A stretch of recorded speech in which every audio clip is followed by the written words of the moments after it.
Yeah. All right. Give us your name. My name is David Lukert. Spell first and last name and give us your title. Yeah, David Lukert.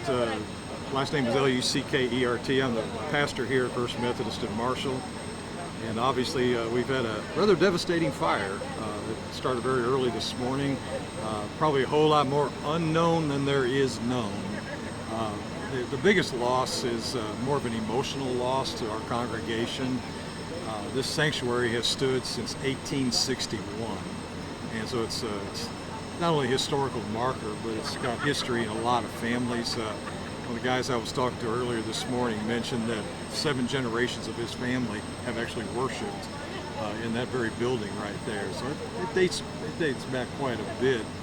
So the loss is pretty significant, obviously from a physical perspective, but more so from an emotional perspective. We obviously will be moving forward. Again, there is so much unknown right now. We don't know how we're going to take the next step. We just know that there are going to be next steps taken. We will be a worshiping community. We've had churches within several block radius of us already reach out to me this morning, asking how they can help. If we need any of their facilities, they're wide open to us. The president of East Texas Baptist University has reached out to me as well. He has said, if you need any of our facilities for worshiping or meeting, please let me know. And that doesn't surprise me at all. We are a community of people, but we're a community of faith as well. And when somebody's in need, everybody else reaches out. And it's a lot easier to be the one who reaches out to help than it is to be the one needing the help.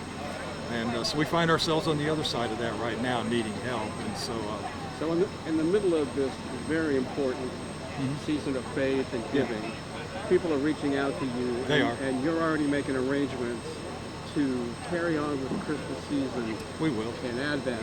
Yes. And make sure that all the congregants have a place to worship. Definitely. Yeah, definitely. Thank you. Okay. Yes. And we will be worshiping this Sunday. Right now, I have no idea where we will be worshiping this Sunday, but we will be a worshiping fellowship of faith this Sunday and each Sunday. We've had special programs planned, obviously, for the Christmas season. That sanctuary is probably one of the most beautiful ones for a Christmas Eve service. It's jam-packed. Obviously, we can't use it for Christmas Eve this year, but it doesn't mean we can't have something else, something different someplace. We'll have to be a little creative, maybe. Probably the biggest thing we're working on, too, is this coming weekend, we have planned a significant Christmas outreach into our community of helping about 80 families with their Christmas.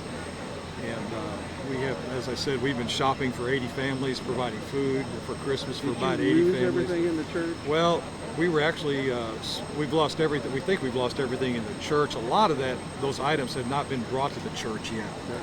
So we're hoping that we can still pull that off. Again, I'm not sure how we're going to pull that off.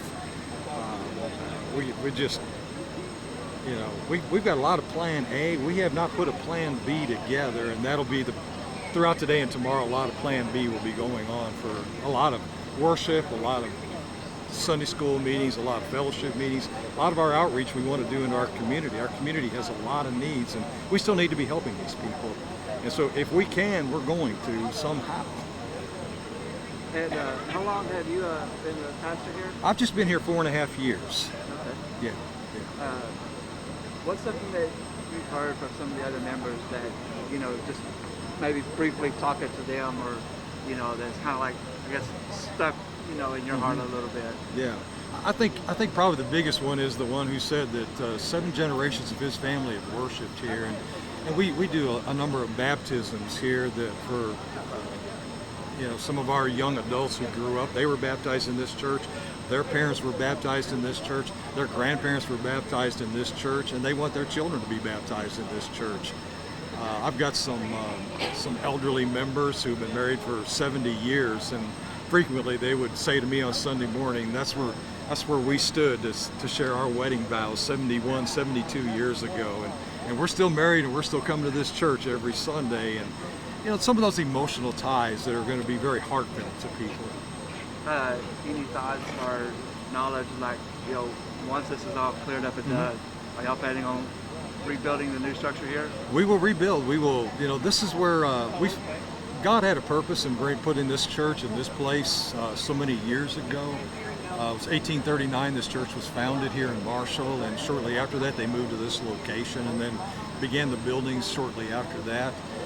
We feel that being a part of downtown is a central place to be, and to me it's also a statement of faith that says that our town is centered around our churches. And obviously it's not just us, we have other churches that are located within a few blocks of us here. And so I think it's important for us to know that we are key to Marshall, we're key to downtown, and we're going to rebuild right here. Don't know what it's going to look like, but it's going to be a church that's going to serve the people of Marshall for generations to come. Awesome. Do you think of anything else that you want to add? I think we kind of covered it. Like I said, I've been up since 3 o'clock, quarter to 3 this morning, so if you get anything